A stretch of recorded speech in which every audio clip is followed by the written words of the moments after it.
All right, good afternoon, good evening, good morning, whatever the time is, whenever you happen to be checking this out.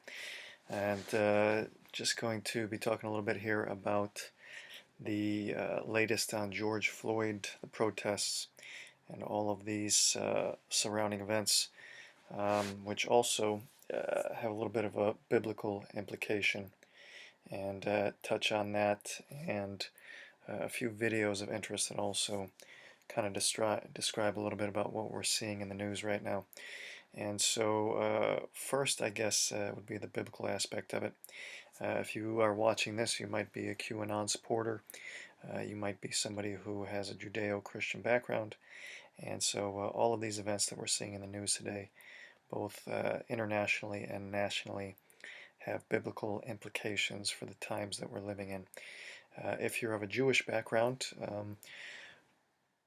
people within Judaism at the high levels are expecting the imminent return of the Messiah and the setting up of the third Jewish temple, which would be on the Temple Mount, either where the Dome of the Rock is or next to the Dome of the Rock, as some sort of agreement within a peace agreement with the Palestinians and the larger Arab community in the area there. If you are of a Christian background, which I am, we believe that we are at the time period just before the 7 years of tribulation. The Jews would say that the Messiah is coming for the first time now. We would say he already came 2,000 years ago. That would be Jesus Christ, and that he's coming again, and that we are at the time period just before the 7 years of tribulation, which is also known as the time of Jacob's trouble, when God once again turns his eye and central focus on the Jews. And during that time period, you'll have 7-year peace agreement, and that we are in the time just before the time of Jacob's trouble, the time of the 7-year tribulation, and the time that's known as the beginning of Soros. And so we're going to read here from Matthew 24. If you're looking into the end time prophecies, 25% of the Bible, when it was written, was prophetic in nature. And so it had a lot of prophecy in it, and a lot of prophecy was written about the times that we're living in now. Specifically, the book of Daniel, book of Revelation, Isaiah 17, which talks about the destruction of Damascus, Ezekiel 38 and 39, which talks about a coming war where Russia, Iran, a coalition of Islamic states come against Israel, and also Matthew 24, which we'll read from now. And so in Matthew 24, it says, verse 1, "And Jesus went out and departed from the temple, and his disciples came to him for to show him the buildings of the temple. And Jesus said unto them, See ye not all these things? Verily I say unto you, there shall not be left here one stone upon another that shall not be thrown down." Christians believe that happened in 70 AD with the invasion of the Romans into Jerusalem. "And as he sat upon the Mount of Olives, the disciples came unto him privately, saying, Tell us, when shall these things be? And what shall be the sign of thy coming and of the end of the world? And Jesus answered and said unto them, Take heed that no man deceive you, for many shall come in my name, saying, I am Christ, and shall deceive many. And ye shall hear of wars and rumors of wars. See that ye be not troubled, for all these things must come to pass, but the end is not yet. For nation shall rise against nation, and kingdom against kingdom, and there shall be famines and pestilences and earthquakes in divers places, and these are the beginnings of sorrows." So we'll stop there for now.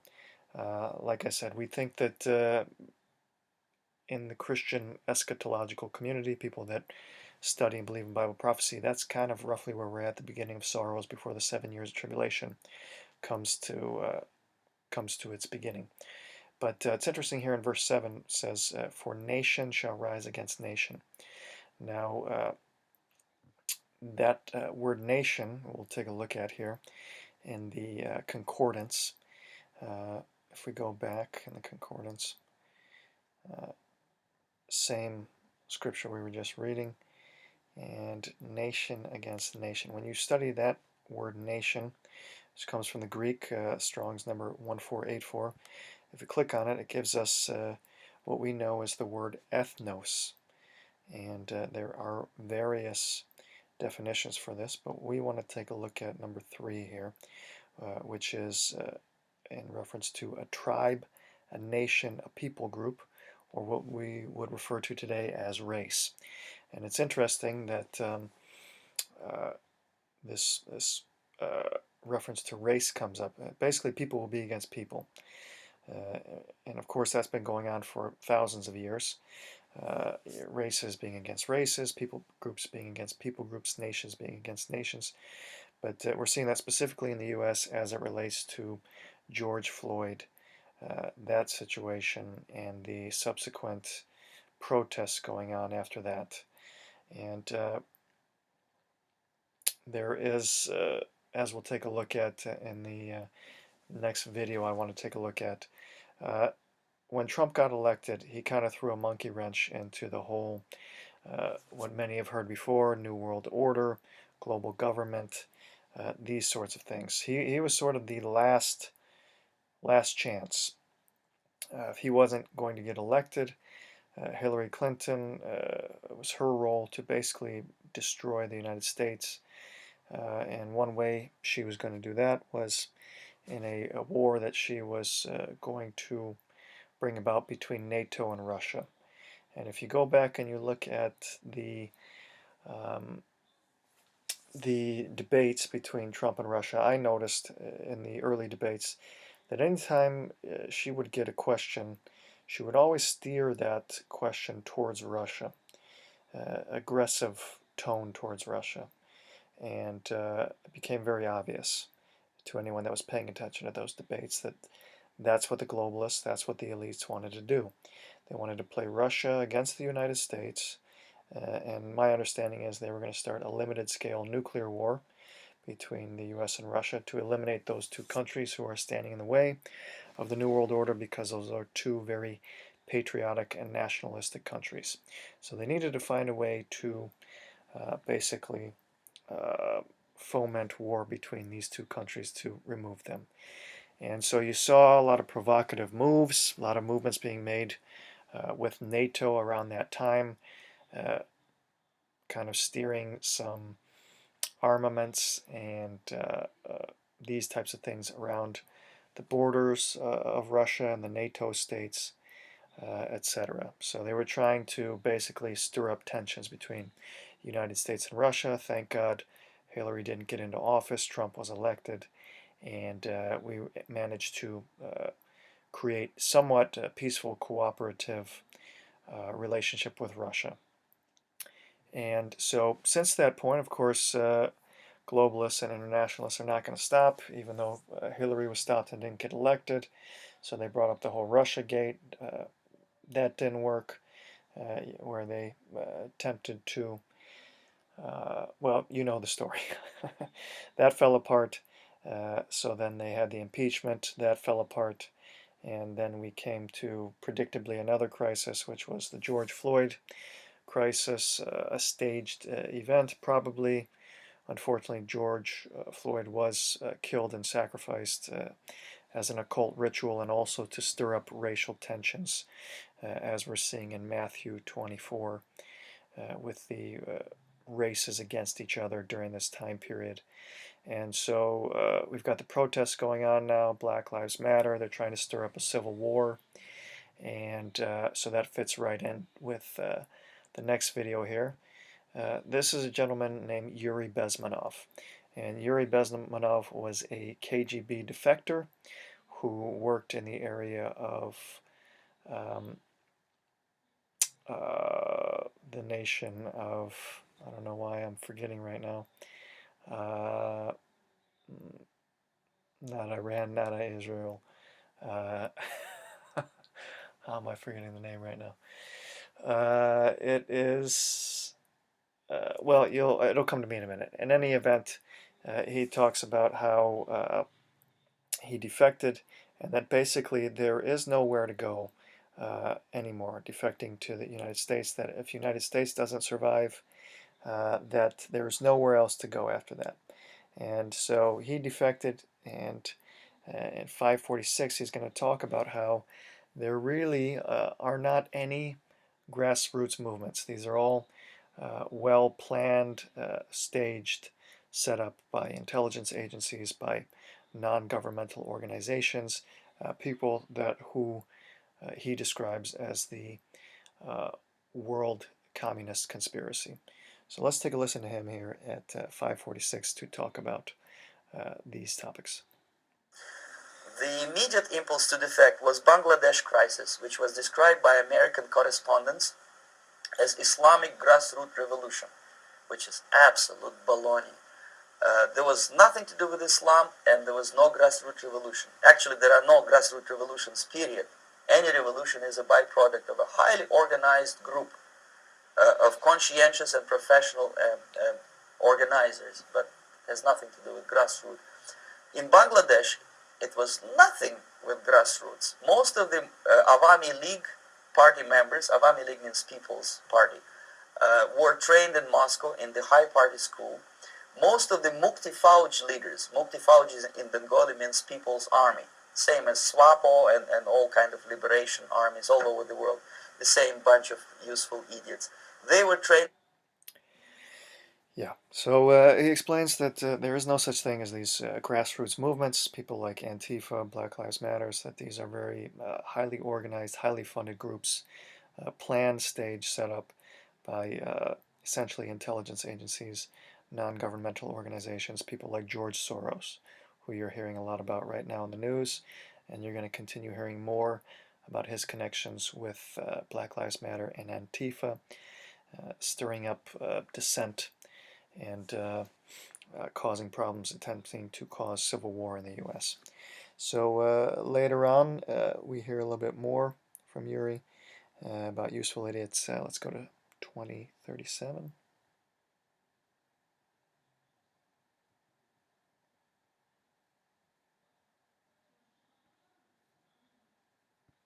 Most of the American politicians, media, and educational system trains another generation of people who think they are living at a peacetime. False. The United States is in a state of war, undeclared total war against the basic principles and the foundations of this system. And the initiator of this war is not Comrade Andropov, of course. It's the system. However ridiculous it may sound, the world communist system or the world communist conspiracy, whether I scare some people or not, I don't give a hoot. If you are not scared by now, nothing can scare you. But you don't have to be paranoid about it. What actually happens now, that unlike myself, you have literally several years to live on unless the United States wake up. The time bomb is ticking. With every second, the disaster is coming closer and closer. Unlike myself, you will have nowhere to defect to, unless you want to live in Antarctica with penguins. This is it. This is the last country of freedom and possibility. Okay, so what? So this was in 1984 that this interview was given. And I recommend watching the whole thing there. This is a shorter version of it. There's longer versions, over an hour. He's got a couple different interviews out there. From once again, KGB defector, worked in India. I couldn't think of it earlier, but it's India. And what he's saying here is essentially there is a world communist conspiracy. It is trying to subvert nation states, particularly the United States. And he's saying this is it. This is the last stop. If the light of the United States goes out, the world goes dark. When the U.S. goes dark, the world goes dark. There's nowhere else. And so this is why they have concentrated their uh, activities on the United States for a long time, going back to 1984 to this interview, and of course earlier than that, going back to 1913 with the creation of the Federal Reserve, even going back to events like the Civil War. If you look into who was behind assassinating President Lincoln, same thing. From the moment the U.S. was created, it was targeted for destruction because it is a constitutional republic, and as such, it's difficult to manipulate a constitutional republic in the same way you can manipulate democratic governments, because it's much harder to do away with these laws on a piece of paper than it is to essentially bribe, blackmail, threaten men that constitute governments. So from the foundations of the U.S., basically, we've always been under target, and he's saying now, Bezmenov is, that this is it. This is the last stop. You either protect freedom in the United States, or the whole world will fall under the boot of global communism. This also does fit in biblically, because biblically, it does say there's going to be a world government system that gives power to a world religious system. This is specifically mentioned in Revelation as the woman riding the beast being the political system that gives power to the woman riding the beast, which is the religious system. In the Bible, God always refers to a false religious system in terms of adultery. When you follow a false religion, you are essentially committing adultery to the one true God, which we would say is the God of Abraham, Isaac, and Jacob in Judeo-Christian thought. So Yuri's saying this is it, and there's nowhere to go after the United States if it were to fall. What's interesting is his thoughts and sentiments in terms of useful idiots and grassroots movements being false was also recently brought up by this gentleman here. This is actually a former member of Black Lives Matter during the Ferguson riots. He was part of a movement there, and he started noticing that these movements were not grassroots at all, that there were infiltrators within this Black Lives Matter movement, and that they were essentially trying to radicalize the movement and steer them in certain directions. I've seen this myself on message boards going back years, where you would have people who you would consider patriots, truthers, who you'd had, of course, spreading truther type things, whether it's 9/11, Federal Reserve, what have you, these types of topics. And you would have infiltrators on these message boards who would have all day to type, seemingly have nothing to do, but spend hours and hours and hours all day and all night ridiculing anybody that would essentially put forward a viewpoint that didn't agree with the mainstream media talking points. Same screen names, sitting on a keyboard typing all day long, repeating mainstream media propaganda, ridiculing, using logical tools like appeal to ridicule and appeal to authority are their favorite ones. So you have these infiltrators that obviously work for intelligence agencies, that work for non-governmental organizations, getting paid very good money by, once again, people like George Soros, who you'll see and hear more and more about in the days to come as they are connecting him to movements like Black Lives Matter and Antifa. Project Veritas, Tom Fitton is going to be coming out with some interesting exposés on Antifa in the days to come related to George Soros. So we'll look forward to that. But here is a gentleman named Chaziel Sons talking about what I just described here and what he experienced in Black Lives Matter. I'm basically say it like this. Around the time, I say,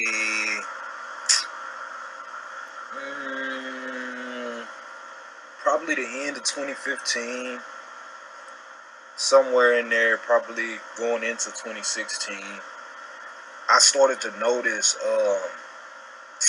I began to notice infiltrators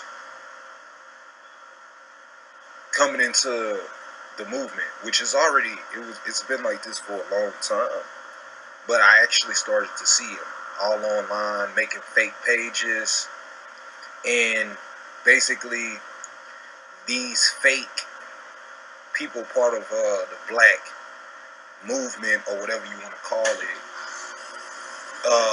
were basically, you know, feeding off our emotions, trying to get us involved in things that we're not involved in, trying to get us to believe in things that we weren't familiar with, and basically pushing us or to be more left and democratic. And one thing I want to say. So he's saying these infiltrators were essentially trying to radicalize them, push them to the far left and to the Democrats, when essentially average people like him are just there to support black people as part of some of these demonstrations. This one back in Ferguson, and the other ones later on. So he's going to talk a little bit more about Black Lives Matter here coming up. Let's take a look. Once again, his firsthand knowledge of what he saw within these movements being manipulated. Movement has been compromised. BLM, if you are not caught up to BLM, it is not even a real black organization. It never was. I actually feel bad that I've been keeping a lot of this information cooped up for so long, but I just felt like, you know, it wasn't getting anywhere. But now things are about to go ahead and hit the fan. Anyways, if you have any kind of brain, you know BLM is endorsed by the Soros in the Clinton family. If you have any kind of a brain, you know that those same people don't give a damn about you, don't give a damn about black people, don't give a damn. They're exploiting the black plight to make money off of you. They're using your emotions, and based off what has happened to you, they're using that against you so you can join these evil demonic people to help fight the people on the far right. So now this is back in 2017. Imagine all the way back then, they've been steering these movements in this direction, and this is exactly what we're seeing on the streets today. So steering them, George Soros and others, you're going to hear more coming out very soon about the connections between Soros, these non-governmental organizations, and how they're funding movements like Black Lives Matter indirectly through other affiliated organizations to cause chaos in the U.S. We already know it's been talked about a lot about them interfering in the voting system with their George Soros voting machines, mail-in voting, voter fraud and whatnot, California, and steering these movements for civil unrest because they don't have anything else. They're using all of their ammunition now.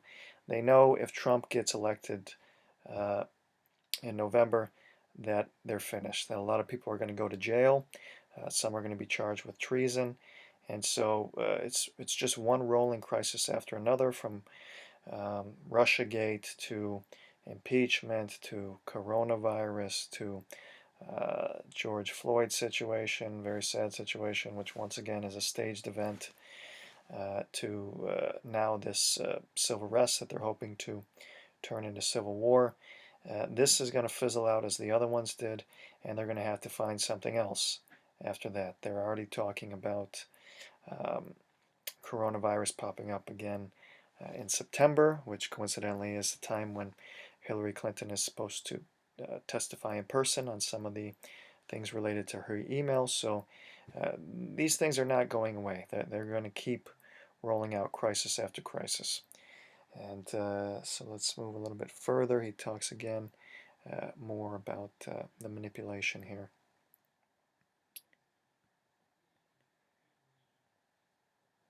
And we'll go to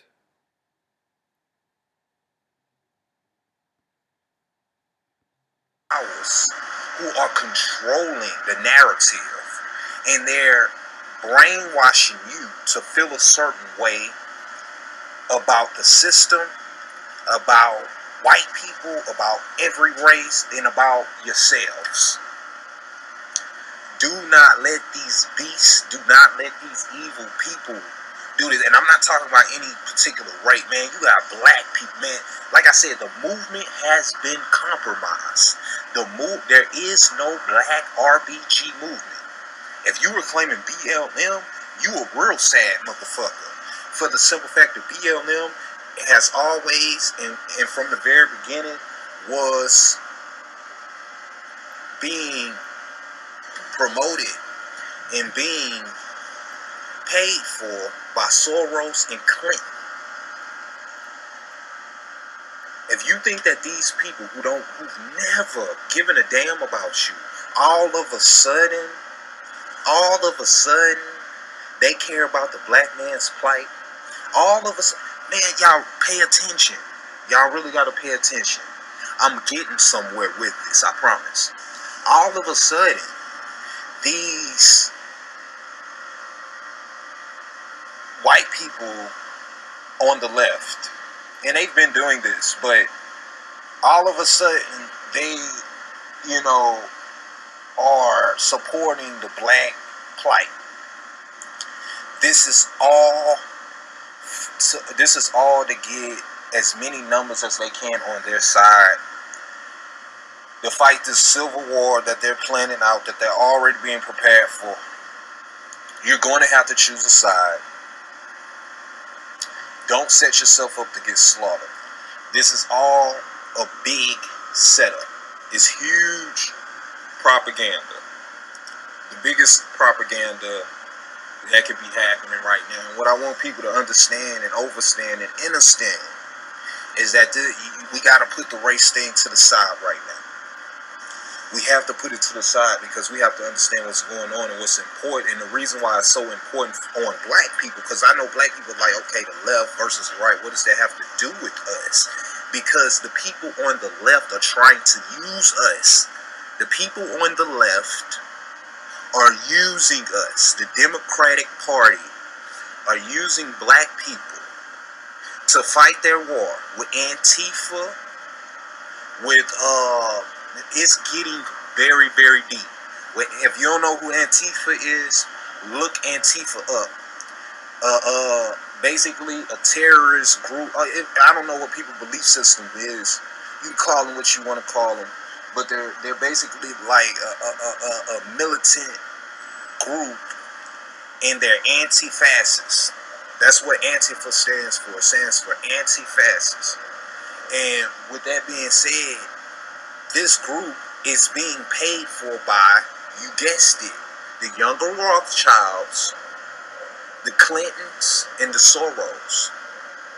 And the media is downplaying this group.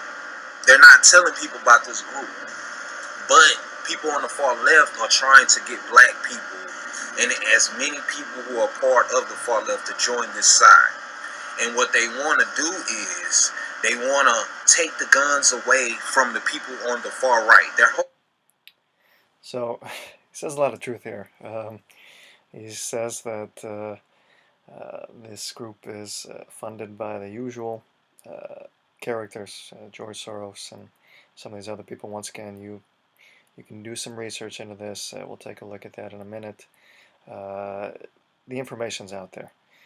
He's saying that they're basically playing on people's emotions to try and create artificial division, to create a civil war, to eventually have an excuse to take away the guns. They would have taken away the guns a long time ago if Hillary Clinton had got elected. Thank God that didn't happen. Trump's not going to allow that. Thankfully, he's a staunch defender of Second Amendment. Because if we lose the Second Amendment, we lose everything. You can forget about the country. It's finished. But he's right when he says they're definitely trying to start by using people's emotions, creating artificial division to create a civil war.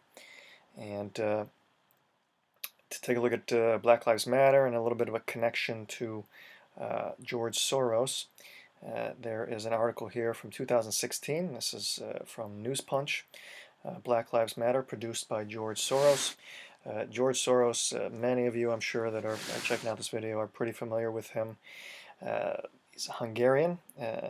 He was around during the time of World War II, was protected by a friend of his family, pretended to be of a Christian background, and actually helped to this friend of the family that he was staying with. He went around as part of the groups that were collecting valuables from the Jews. And you can find this interview as a 60 Minutes interview from a while back, where he says he remembers this time fondly as one of the greatest times of his life.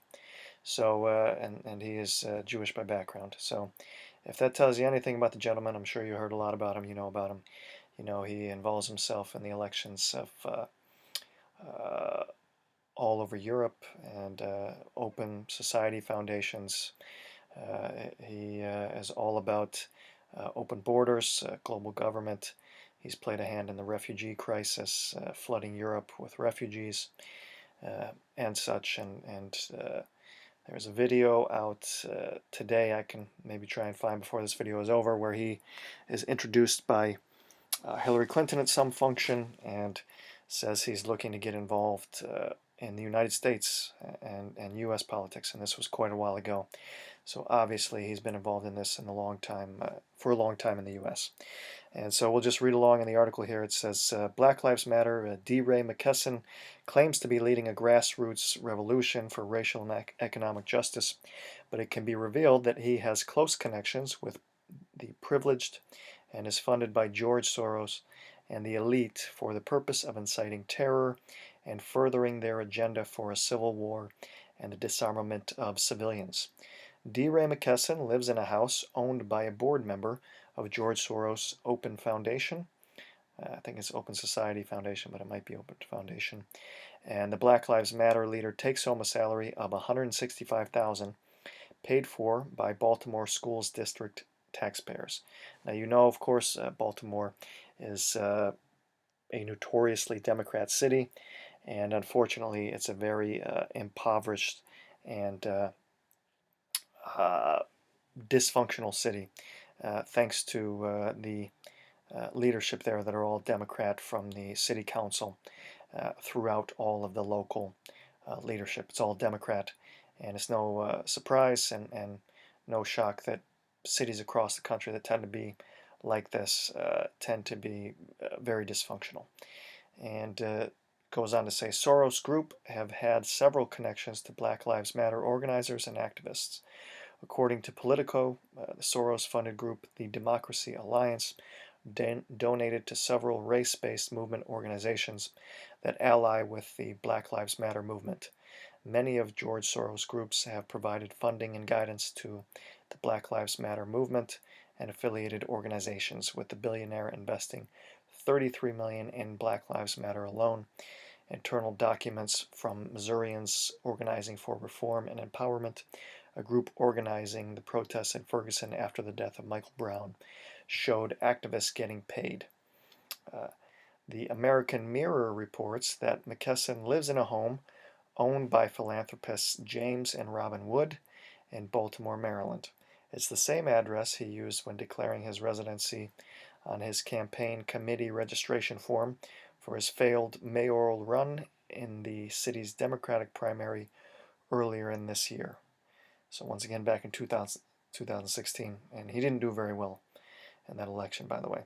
So he lives in a couple's home. They are connected to George Soros' Open Society Foundation, and the wife there, Robin Wood, is so active that she made a board member of the Open Society Institute back in 2008, according to OSI's website. The OSI site describes Robin Wood by saying they moved to Baltimore in 1995 when Jimmy had the opportunity to return to his hometown to become director of the orthopedic faculty practice at Sinai Hospital. For the past 5 years, he has been chief of orthopedics at Harbor Hospital, and Robin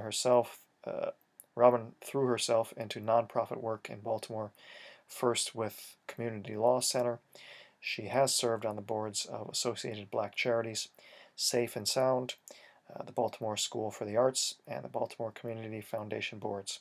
In 2008, Robin joined the OSI Baltimore Board of Directors Open Society Institute.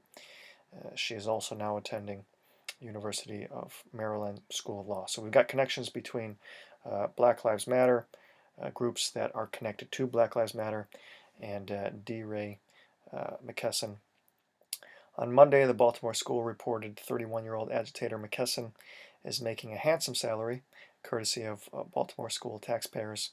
In his new role, McKesson is earning a salary of $165,000 as the district's third chief of human capital in 2 years, and manage of a budget of 4,056 employees. After being appointed last month, McKesson said he was ready to go to work. So there we have connections between McKesson, the home that he lives in, people that are connected through foundations that George Soros is a part of, and got a nice salary from the Baltimore School District. And there we see his ubiquitous blue vest, which if you do any search of D-Ray, this is his uniform. Apparently he likes to be recognized when he's out and about, so he always wears his blue vest. You really can't find a picture of D-Ray without the blue vest. So if you're looking for him, if you want to say hello, shake his hand and thank him for helping to lead a civil war. Usually he's got the blue vest on. So there he is.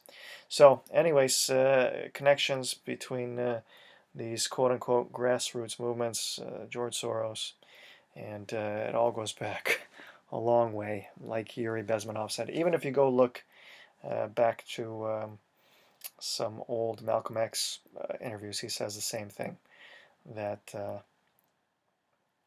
none of these movements are legit. They're all staged and funded by intelligence agencies, non-governmental organizations, and today people like George Soros. So anyways, we'll have more videos in the future like this, talking about current events, QAnon, how it relates to biblical events, biblical prophecy. So if you'd like to support the channel, you can do so by doing all the usual things as you see on other channels. Like, share, subscribe, hit the notification button so you can get the latest videos. I'm going to try and put out videos like this on a somewhat daily basis. And of course, if you'd like to support the work, there will be links there where you can support through mediums like PayPal and whatever else we get set up in the future. So anyways, hope you enjoy the video, and thanks for tuning in, and we'll see you on the next one.